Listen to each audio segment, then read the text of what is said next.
I'm Thora Mark, a family nurse practitioner at the Guam Seventh-day Adventist Clinic. Here's a message for your health now. Let's talk about caffeine. Every day, millions of people are taking this mind-altering, legal, but addictive drug in the form of beverages and over-the-counter drugs. There are very few people who are not affected by caffeine, whether it's in the form of coffee, tea, chocolate, pain relievers, or your favorite soft drink. Most people are getting caffeine one way or another. Hopkins Medicine reports the United States consumes the highest amount of caffeine, followed by Brazil. Why is caffeine so popular? People enjoy the excitement it brings to mind and body, but these apparently pleasant effects don't last for long. Caffeine's effects run in a cycle. It draws from the body's extra energy reserves to produce instant energy. Unfortunately, caffeine's stimulating influence is short-lived, resulting in a letdown. This triggers the yo-yo syndrome, reaching for another caffeinated drink to get more energy, and then another. Caffeine is a close cousin to cocaine, nicotine, and amphetamines. Most people drink caffeinated drinks because they feel they need a lift or want to be more efficient. While it increases alertness and masks fatigue, it does so with a price. The incredible quick energy caffeine imparts is taxing on the nervous system and decreases mental performance.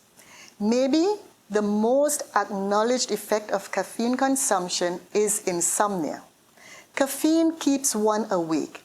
Even if a person has slept enough hours, the quality of sleep is usually not as good as it should be. Caffeine users are also more likely to experience hostility, depression, and fatigue. Do any of us need more of these? And what about the impact of caffeine on your physical health? Caffeine relaxes the muscles at the upper end of the stomach. As a result, partially digested food may leak from the stomach back into the esophagus, causing heartburn. Caffeinated drinks also stimulate the stomach to produce more acid. This can contribute to the development of painful ulcers. Coffee is known to elevate blood pressure and increase the chances of stroke or heart attack. Caffeine may also increase the heart rate, cause irregular beats, raise cholesterol, and accelerate blood clotting, leading to a heart attack. Drinking lots of caffeine in the form of energy drinks may acutely cause caffeine intoxication, resulting in tachycardia, vomiting, cardiac arrhythmias, seizures, and even death. Caffeine presents significant health risks for pregnant women. Why? Pregnant women drinking 2 or more cups of coffee a day were found to more than double their risk of having a miscarriage. Caffeine consumption during pregnancy can result in a lower birth weight, bone problems, and slower fetal growth. Caffeine levels in breast milk are 50% higher than in a mother's own blood. This caffeine stays in the baby's bloodstream more than 80 hours, the equivalent of more than 3 days, compared to only 5 to 6 hours in the mother's. Did you know that caffeine use can also cause a deficiency in essential vitamins and minerals? Caffeinated beverages have been associated with deficiencies of calcium, B vitamins, and iron. Caffeine is also associated with calcium loss from the bones, an important factor in osteoporosis, resulting in higher risk for breaking a bone.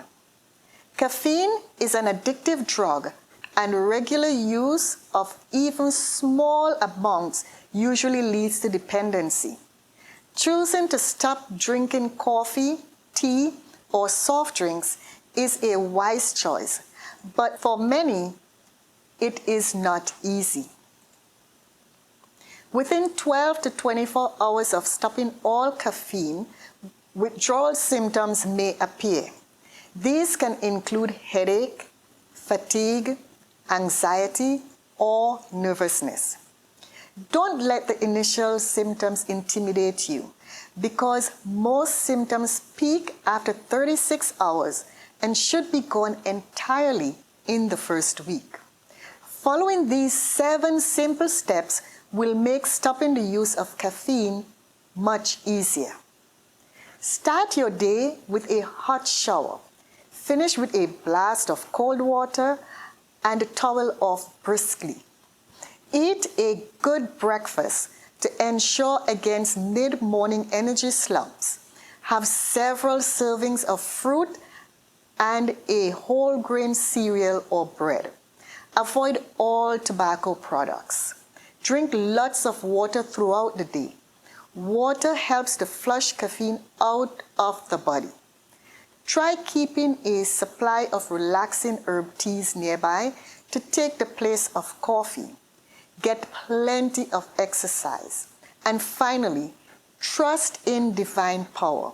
Remember, God loves you and wants you to be freed from this debilitating addiction. He is ready and willing to give you victory over every bad habit. He promises, I am the God of all flesh. Is there anything too hard for me? The evidence is overwhelming.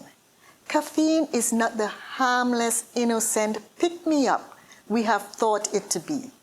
There is no amount that can be considered safe, not even at the low dose of just 1 or 2 cups per day.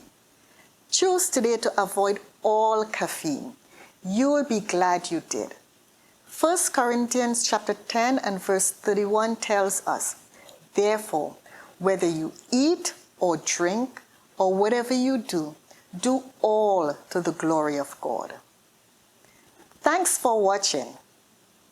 May God bring you hope and health now.